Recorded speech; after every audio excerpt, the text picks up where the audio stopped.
And welcome back to VADA Live. I'm your host, Dan Kerrigan. This segment is part of a special series on artificial intelligence in the dealership space. And joining me, we're honored to have Chad Graves, who is Chief Revenue Officer and co-founder of Reunion Marketing. And today we're tackling a timely topic that's generative engine optimization, or GEO, sometimes referred to as AIO, all the acronyms today, Chad, but how companies are using it and essentially really how this could be affecting search engine optimization, which we know is key for dealers, and what that may mean for both them, their teams, and customers alike. Chad, welcome to VADA Live. Hey, thanks so much for having me, Dan. I'm super excited to be here today and excited to talk about this very, very quickly growing and very urgent, I'll say, matter in time with GEO and what's really changing with the landscape today. So excited to chat with you guys. And I'm glad, if nothing else, it's good I didn't mess up the acronyms or the names off the You top. nailed it. I'm very impressed. Already. But with that too, the basics, for those who may not be familiar, what exactly is generative engine optimization? How's it different from SEO? And why would we even want to talk about this in relation to artificial intelligence? Yeah, it's a phenomenal place to start because I do think that we live in an industry that is very acronym prone, as you just kind of described there. And so when I think about SEO, I think about your standard Google search, right? Then SEO is all about creating content and owning the technical elements to show up in the first, what I describe as the blue links, right? And that's really the majority of clicks still coming from that primary first blue link. And of course that Google business profile. But when you talk about GEO, what that really is going to refer to now is really ranking, being seen, and really what is being said about you in sites like ChatGPT, Google's AI mode, Perplexity, Claude. There's lots of other models that are out there today. And when you really think GEO, I am trying to encourage people to think, the platforms that are outside of just Google today. So I think it's why we want to be talking about it. It's because it's one of the fastest growing things we've ever seen in our lifetime, right? ChatGPT was the fastest growing app ever released, and I don't think it's slowing down anytime soon, to say the least. And looking beyond GEO, AIO, what other ways are you seeing AI really reshape dealership marketing right now? It's a great question. I think what is great about AI is it does have the ability to sift through data, do things that, quite frankly, we've had to rely on people to do over time. And so when we look at AI outside of just GEO, it's honestly about understanding data at scale. How are dealerships performing across the board? If you have a group, how is my group doing on certain metrics, and being able to interpret that data and give actionable feedback faster than a human might be able to. And then really, honestly, I think there's also in the dealership world an emergence of how AI is affecting places in the BDC or lead follow-up, service and parts. And there's a lot of applicable places where AI is suddenly dominating quite a lot of the conversation. And so it's happening fast. And I think a lot of dealerships are understanding actually how fast it is moving in order for us to really capitalize on the benefits of it. From the customer side of things, how do you think this is really changing the average customer and how they're finding dealerships? Definitely in the digital space, a number of avenues. What are you seeing?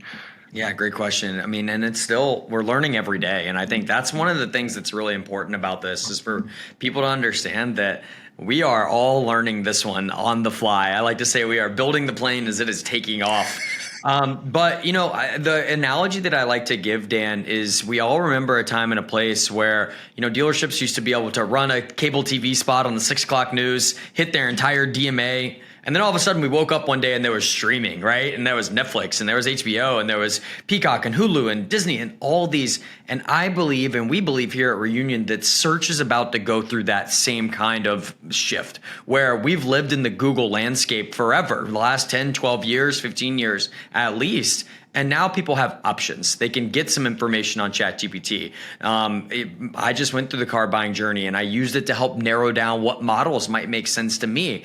And it's very interesting to be able to go through that, and how ChatGPT might perform might be different from Google's AI mode, which might be different from Perplexity. So people do have options. And I think that's the first thing to really understand. It's a lot more for dealerships to really be, cognizant of how people might be coming to you today.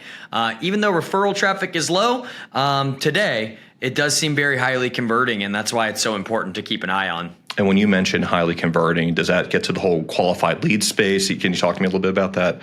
Yeah, absolutely. I mean, what we're seeing, and again, this is just some preliminary results that we see, is a dealership that may get, let's say, 3,000 or 3,500 organic visitors from Google, your standard SEO, is getting anywhere between 18 to 25, maybe 30 people from ChatGPT, just as our example here.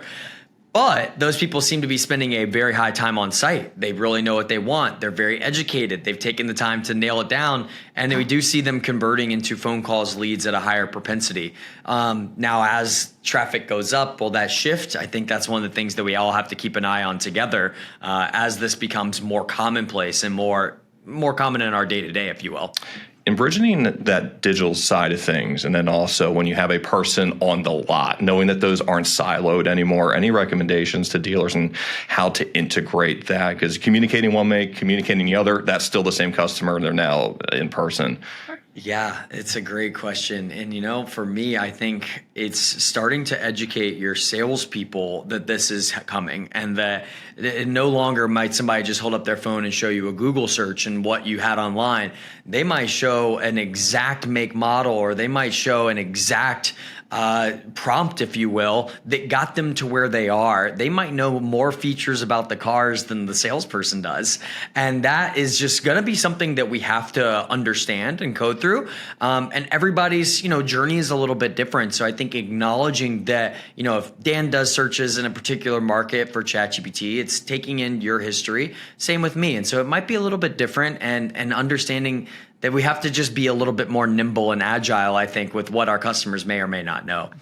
And somebody who may be interested in the geo end and just thinking about their whole digital ecosystem in practical terms, perhaps for dealerships of all sizes, where would somebody start in thinking about how their website and overall digital strategy may work today, may revamp? Where's that first couple of steps? Yeah, great question. For me, I think it comes down to two things, I should say. And number one is just get a baseline for actually, are you showing up on these different LLMs, as we'll call them, large language models? Are you actually showing up, and how are you showing up? I like to say it's one thing to be shown. It's not always showing our best attributes. Reputation management is coming back in. PR related marketing is coming back into this. We see a lot of dealerships that are showing up well on ChatGPT have great value propositions. So understanding those, what makes you unique as a dealership, sharing those with your marketing partners, and find a champion. I said this a lot when social media became the norm as well, is that there's somebody in your store who's very interested in social media. Help them lean into that. There's also somebody in your store who is leaning into AI and who probably understands this better than maybe all of us would. And that's okay. So lean into that. Get them to show you how they're doing on different channels and what those different models are actually telling us. And I think that's, for me, I think leaning into those two things is going to help progress us in a good fashion. So we're talking about AI virtually in real time. We love examples at VADA Live. Are there any anecdotes that come to mind, success stories to date you've seen at Reunion Marketing? Yeah, great question. We are, and we're seeing a couple different things. I think the dealerships who are winning, I'll say the search today and the prompts today, they seem to be the ones who have focused on reputation management, who have kept their sites updated long term. And because ChatGPT is pulling that information, we're just asking where to go buy a new vehicle, and it's saying, go to Kerrigan Chevrolet in this example, because they've been around for this period of time and they reference great reviews, even down to the salesperson's name.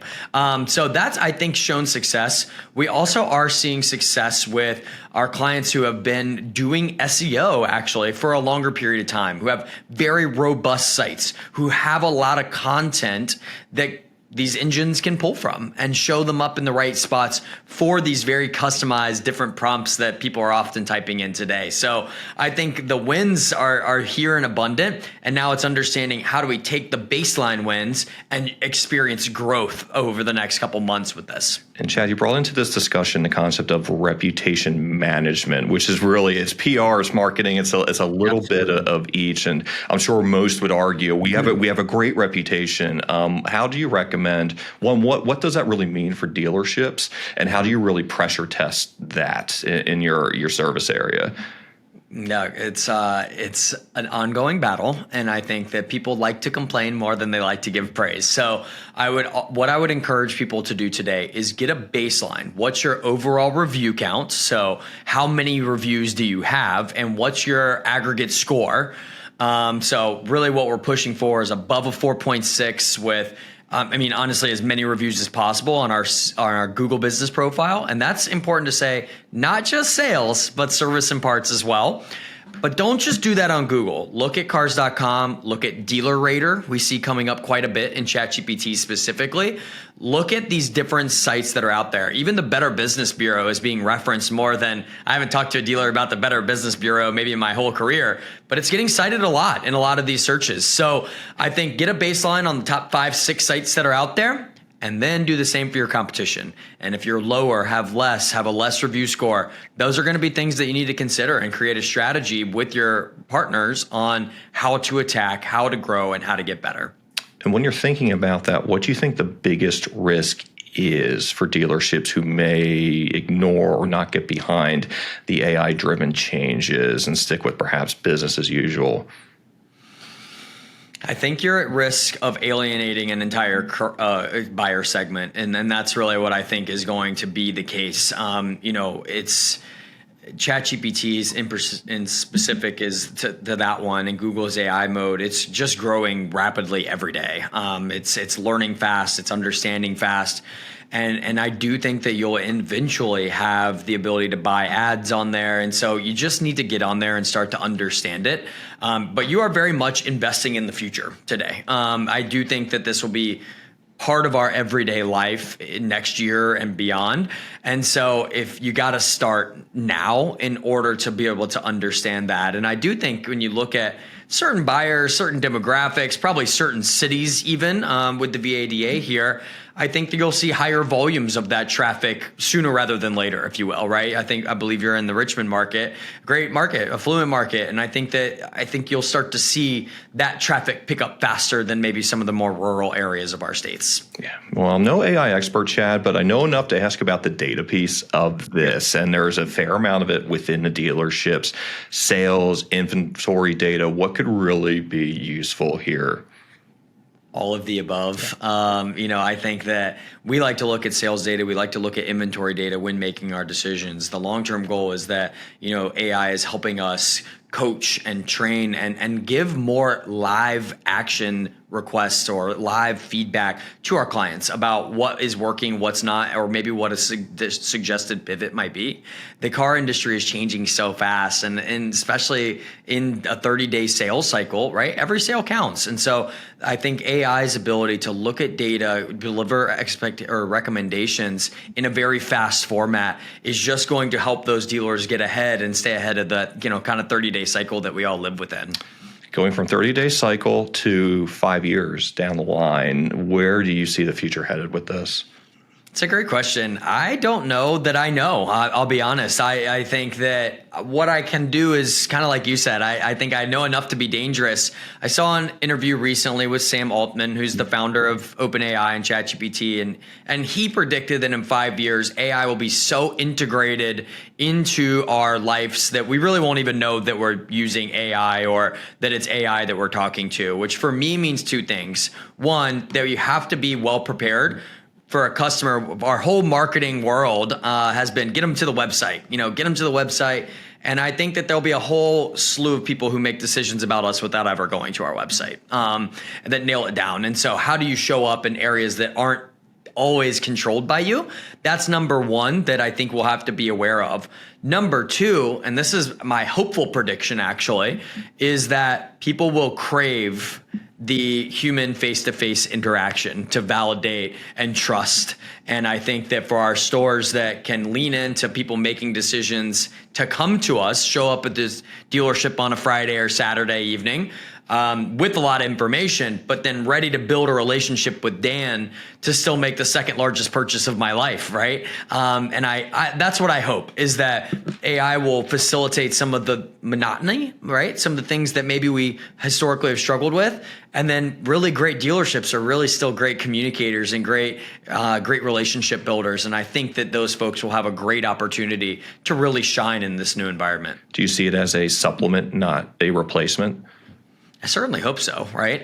Yes, I do. I think that the best people will still want to work with people. I think that people, especially, I want to be able to really understand what it is. Now, are we going to be able to deliver information faster?